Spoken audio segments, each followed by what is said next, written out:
तस्दीक कर ली है। उसमें जो अफनान का वालिद है उसे कसूरवार करार दिया गया है। तो एक तो ये बताएं, पुलिस तफ्तीश से मुतमिन है, और दूसरा आज केस का फैसला क्यों नहीं हो सका, क्योंकि पुलिस इन्वेस्टिगेशन तो कंप्लीट हो चुकी है। जी बिस्मिल्लाहिर्रहमानिर्रहीम। आपने बड़ा मुनासिब सवाल किया। लेकिन चूँकि पहले दिन से एक ही बात चल रही है कि कानून दो किस्म का है, एक ताकतवर के लिए है और एक कमज़ोर के लिए, और बेसिकली कानून जो है वो कमज़ोर के लिए। आज तफ्तीश मुकम्मल हो चुकी है। तफ्तीश के अंदर तफ्तीशी अफसर साहब ने बताया कि ये गुनहगार है। तफ्तीश में ये मौके पे मौजूद थे, मौके पे मौजूदगी साबित भी हो चुकी है। उसकी हर किस्म की एविडेंस जो है वो फाइल के अंदर लगी हुई है, जिसमें जो मुल्ज़म पार्टी है उन्होंने कहा जी कि हमें चूँकि नहीं पता कि हमारे पे इल्ज़ाम क्या है। तो ये केस बहुत सादा है समझने के लिए, कंक्लूजन करने के लिए कि एक बहुत बड़ा हादसा हुआ, उसमें 7 लोगों की जान गई।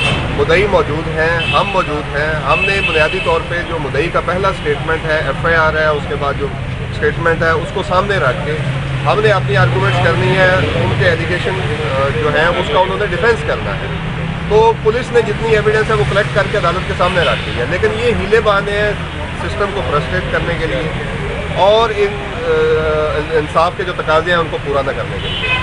तो आज अदालत ने बड़ा बरमी का इजहार भी किया कि आपको आर्गूमेंट्स करने चाहिए, हमें इस बिल को डिसाइड करना है। लेकिन उन्होंने काफ़ी हीले बहाने किए। 3 बार केस कॉल हुआ। केस कॉल होने के बाद उन्होंने कहा जी कि हमें एक मौका चाहिए, हमने तैयारी करनी है, हमारी तैयारी नहीं। तो इतने दिन हो गए हैं, वो बेसिकली जो तैयारी कर रहे हैं वो शायद नाकाफ़ी है।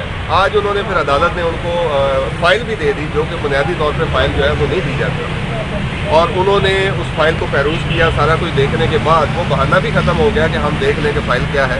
इसके बावजूद उसके बाद एक और उनको 8 तारीख की आइंदा समाअत के लिए तारीख दे दी गई है, लेकिन कतई आखिरी मौका दिया गया। मुद्दई मौजूद थे।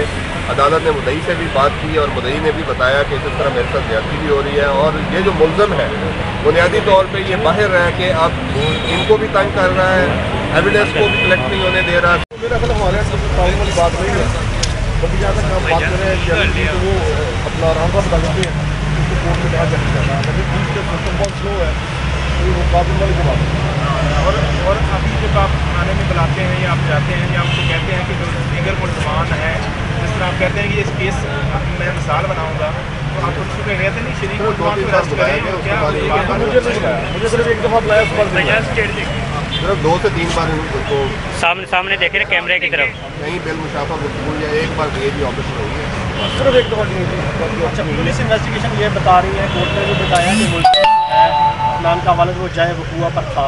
जब मुल्ज़म ने जो बयान पुलिस को दिया उसमें उसने ये कहा कि वो वहाँ पर मौजूद नहीं था, अफनान ने उसे कॉल करके बताया।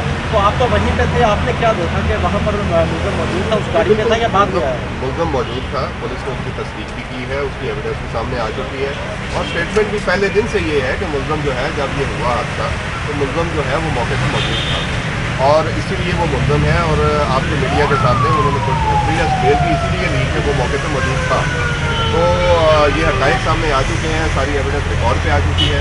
अब मुल्ज़म की बेल खारिज हो गई तो उसके सामने तफ्तीश होना चाहिए, ताकि जो रहती एविडेंस है वो ज़ाया ना हो, और जितना जल्द हो इसकी तफ्तीश में शामिल करके तो असल हक़ाइक़ भी सामने आए, तफ्तीश कंक्लूड हो और मुकदमा आगे ट्रायल की सकते हैं। राना साहब, जब पुलिस ने कह दिया तफ्तीशी अफसर ने कि मुल्ज़िम कसूरवार है, इसकी